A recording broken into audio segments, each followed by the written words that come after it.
حب نفسك زي ما بتحب الناس، زي ما بتحب الحيوانات اللي في الشارع. لو عندك هواية حب الحيوانات والحاجات دي، حب نفسك زي ما بتحب اي حاجة. يعني زي ما بتحب الشوبينج، زي ما بتحب تشتري حاجة مفضلة ليك.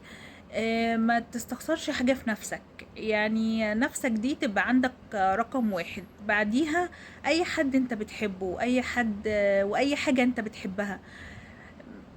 حاول يعني، بص، نفسك تستحق، نفسك تستحق الحب والتقدير والاحترام.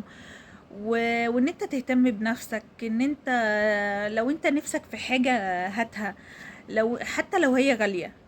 ما تستخسرش حاجة في نفسك. ما تقولش لا ده الشخص اللي معايا اولى ان انا اجيب له حاجة بالفلوس اللي معايا دي. لا، الشخص اللي معايا ده هجيب له هدية عيد ميلاده، حتى لو دي اخر فلوس معاك. هجيب له هدية عيد ميلاده، مش مشكلة. بعد كده بقى اكمل بقية الشهر، مش هعرف امشي، مش مشكلة. انا هتصرف. ماشي، انت بتحبه كل حاجة، بس ما تبديهوش على نفسك، ما تبديش حد على نفسك خالص. نفسك اولا. شوف انت بتحب ايه واعمله. شوف انت نفسك في ايه وهاته. شوف انت بتحب مكان ايه وروحه. لو في امكانياتك يعني.